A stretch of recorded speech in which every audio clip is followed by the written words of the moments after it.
नमस्कार दोस्तों, स्वागत है आपका अपनी इस YouTube चैनल अपनी क्लासेस जयपुर में। दोस्तों, हम अध्ययन कर रहे थे राजस्थान जिला दर्शन।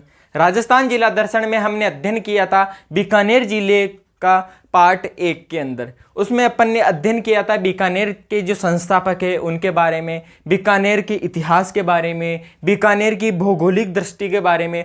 आज अपन अध्ययन करेंगे बीकानेर जिले के अंदर जो प्रमुख दुर्ग हैं, प्रमुख आस्था के जो केंद्र है, मंदिर है, प्रमुख मेले हैं, उनके बारे में आज अपन अध्ययन करेंगे। जिला कौन सा चल रहा है अपना? वह चल रहा है बीकानेर जिला। आज सर्वप्रथम अपन बात करते हैं बीकानेर दुर्ग की। बीकानेर की जो प्रमुख दुर्ग हैं वह कौन कौन से हैं? तो दोस्तों, इसका जो दुर्ग है वह है जूनागढ़ का दुर्ग। जूनागढ़ दुर्ग।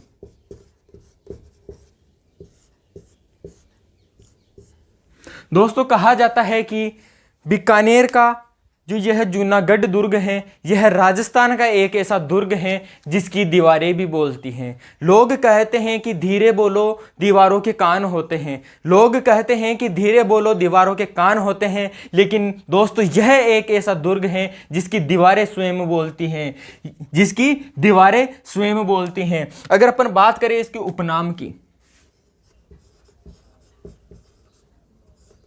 तो दोस्तों इसके जो उपनाम हैं, किसके? जूनागढ़ दुर्ग के जो उपनाम हैं वह हैं जमीन का जेवर। जमीन का जेवर।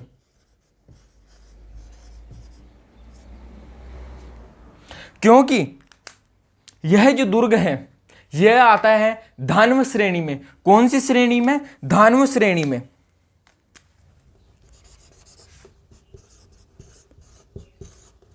श्रेणी कौन सी आ गई दोस्तों? इसकी श्रेणी आ गई धान्व श्रेणी।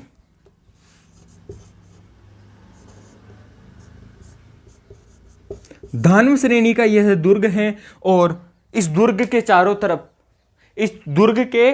तरफ रेतीले भूभाग हैं, रेगिस्तान है। और यह रेगिस्तान के धोरों के अंदर एक ऐसा खड़ा हुआ है कि दूर से देखने पर ऐसे लगता है जैसे कि कोई जमीन के अंदर से हीरा जवाहरात निकल रहे हो, सोना निकल रहा हो। इसी कारण इस दुर्ग को कहा जाता है जमीन का जेवर। फिर अपन बात करें, इसी दुर्ग को कहा जाता है बीकानेर दुर्ग। बीकानेर का दुर्ग भी कहा जाता है। कौन सा दुर्ग? बीकानेर का दुर्ग। बीकानेर का दुर्ग। इसी दुर्ग को कहा जाता है चिंतामणि। चिंतामणि दुर्ग या दुर्ग चिंतामणि एक ही बात है।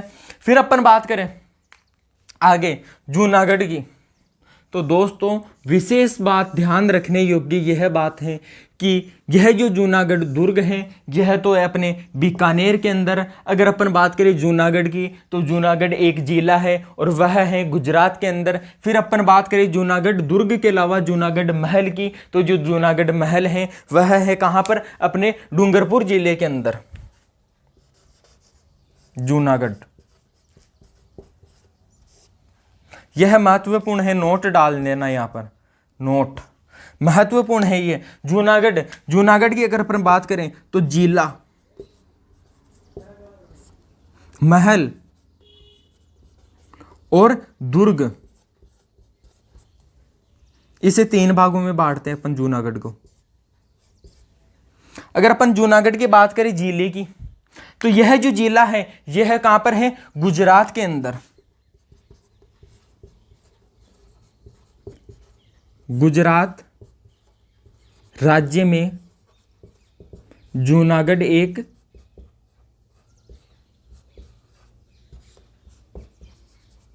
जिला है दोस्तों। क्या है? जिला है दोस्तों। फिर अपन बात करें महल की, तो जो जूनागढ़ महल है, कौन सा महल? जूनागढ़ महल। जूनागढ़ महल कहां पर है? तो यह है डूंगरपुर जिले के अंदर। डूंगरपुर जिले में। कहाँ पर है? डूंगरपुर जिले के अंदर यह है। फिर अपन बात करते हैं दुर्ग की, तो यह जो जूनागढ़ का दुर्ग है यह कहाँ पर है? अपने बीकानेर जिले के अंदर है। कहाँ पर? बीकानेर जिले में।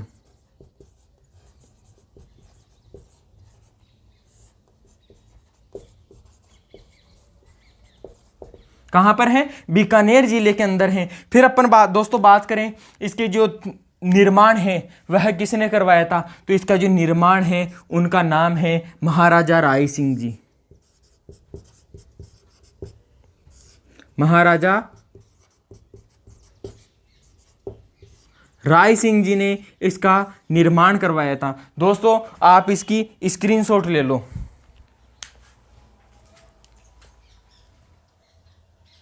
दोस्तों फिर अपन इससे आगे बात करते हैं जूनागढ़ दुर्ग के अंदर ही। कौन से दुर्ग में? जूनागढ़ दुर्ग की ही अपन आगे बात करते हैं। तो दोस्तों इसके जो प्रमुख प्रवेश द्वार हैं, प्रमुख प्रवेश द्वार, प्रमुख प्रवेश द्वार, अगर अपन प्रमुख प्रवेश द्वार की बात करें, जिसका जो प्रथम जो प्रवेश द्वार है उसका नाम है सूरज पोल। कौन सी पोल? सूरज पोल। और दोस्तों इस सूरज पोल की एक खास विशेषता है। इसकी जो खास विशेषता है वह है कि जूनागढ़ के दुर्ग के जो निर्माता थे महाराजा राय सिंह, महाराजा राय सिंह ने जयमल और पत्ता की, जयमल और पत्ता सिसोदिया की गजारूढ़ मूर्तियां लगवाई हैं। किस किस की? जयमल सिसोदिया, जयमल सिसोदिया और पत्ता सिसोदिया की, पत्ता सिसोदिया की गजारूढ़ मूर्तियां, गजारूढ़ मूर्तियां कौन से पोल पर लगी हुई है? तो वह लगी हुई है सूरज पोल पर। और यह जो सूरज पोल है यह जूनागढ़ का प्रथम प्रवेश द्वार है। जूनागढ़ का प्रथम प्रवेश द्वार। कौन सा? प्रथम प्रवेश द्वार है दोस्तों, प्रथम प्रवेश द्वार। फिर अपन बात करते हैं सूरज पोल। सूरज पोल के बाद में ही एक और पोल आती है, उसका नाम है कौन सी पोल? कर्ण पोल।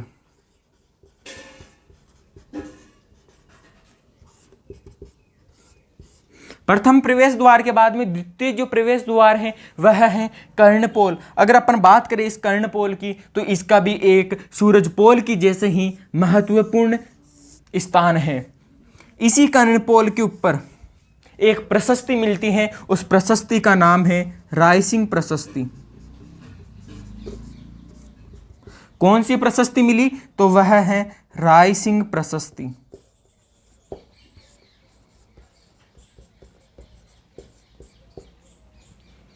अगर अपन बात करें यह जो रायसिंह प्रशस्ति है कौन सी भाषा में लिखी हुई है? तो दोस्तों ध्यान रखना, संस्कृत भाषा में लिखी हुई है।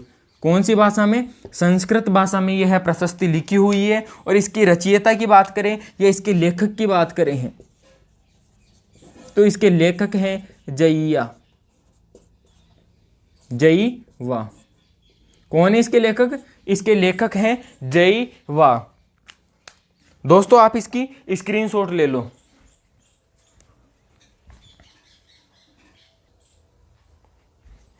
दोस्तों फिर अपन बात करते हैं आगे इसी जूनागढ़ दुर्ग की।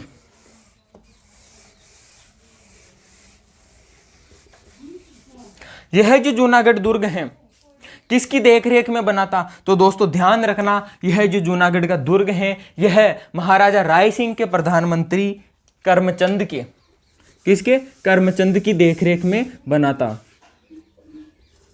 महाराजा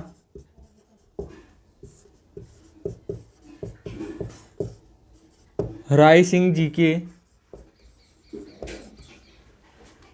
प्रमुख जो प्रधानमंत्री थे, इनके प्रधानमंत्री करमचंद की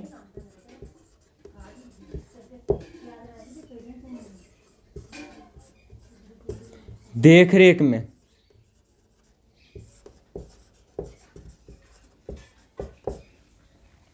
इसी दुर्ग के अंदर नागणीची माता,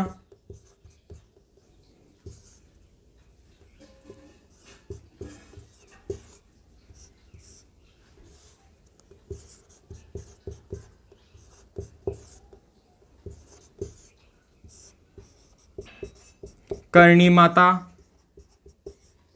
का मंदिर बना हुआ है।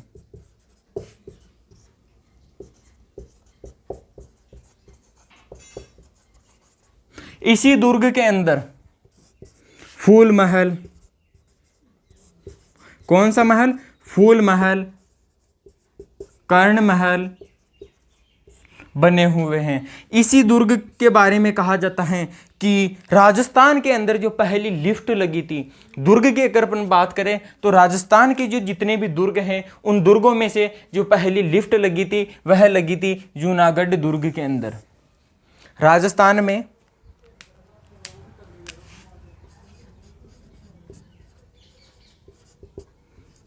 दुर्गों में सर्वप्रथम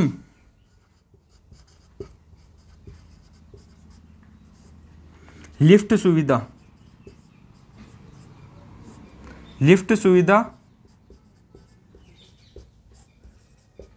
शुरू हुई। कौन से दुर्ग में लगाई गई थी सर्वप्रथम लिफ्ट? दुर्गों की बात कर रहा हूं, लिफ्ट की बात नहीं करता, दुर्गों के अंदर लिफ्ट। तो दुर्गों के अंदर जो सर्वप्रथम लिफ्ट लगाई गई थी वह लगाई गई थी जूनागढ़ दुर्ग के अंदर लगाई गई थी। दोस्तों अपन बात करते फिर आगे बीकानेर के प्रमुख जितने भी मंदिर हैं उनके बारे में। फिर अपन आगे बात करते हैं प्रमुख मंदिर करणी माता का। करणी माता का तो नाम सभी ने सुना होगा। कौन सा? करणी माता का मेला। करणी माता का मेला।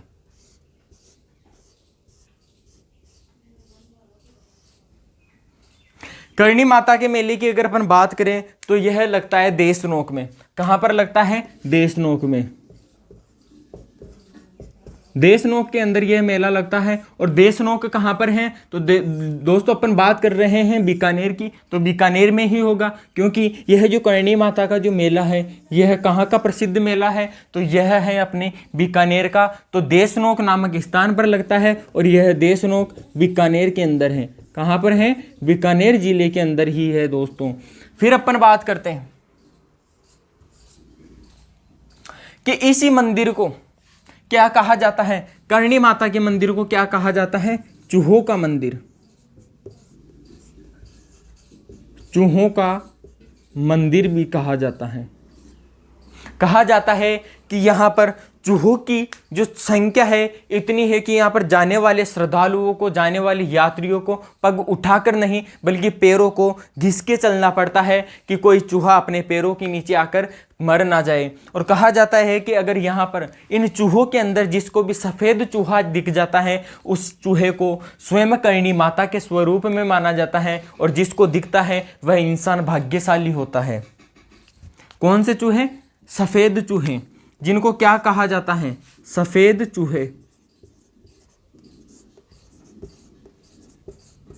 और दोस्तों इन सफ़ेद चूहों को कहा जाता है काबा। काबा के नाम से किनको जाना जाता है? तो सफ़ेद चूहों को काबा के नाम से जाना जाता है। फिर अपन बात करें कि करणी माता का जो जन्म है, करणी माता का जो जन्म है वह कौन से परिवार में हुआ था? तो दोस्तों इनका जो जन्म है वह हुआ था चारण परिवार के अंदर।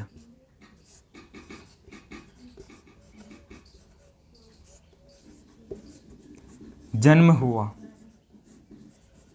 कौन से परिवार में? वह यह हुआ था इनका चारण परिवार के अंदर करणी माता का जन्म हुआ था। अगर अपन बात करते हैं प्रसिद्ध मेले की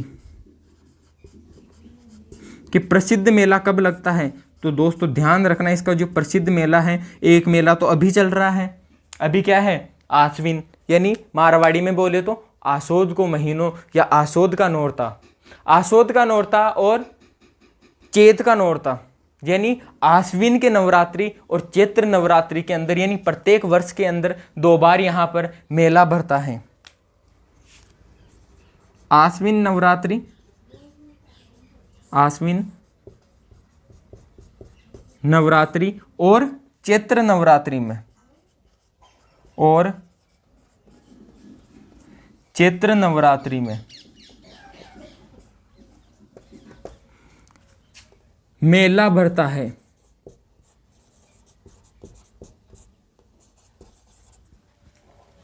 करणी माता का मेला कहां पर भरता है? देशनोक में भरता है। कब भरता है? साल के अंदर 2 बार भरता है। अगर अपन बात करें कौन कौन से महीने में, तो वह भरता है आश्विन और चैत्र महीने में। आश्विन यानी आशोज का महीना में, और चैत्र यानी चैत का महीना का मायने काम में भरा है ना, औरता का मायने भरा है। फिर आप बात करा आगे तो चूहा को मंदिर यानी ऊंदरारो जो मंदिर है वह कश्यो है? करणी माता को मंदिर है। फिर आप बात करा आगे जो सफेद चूहा रे वह न कहीं बोले, तो वह न बोले काबा।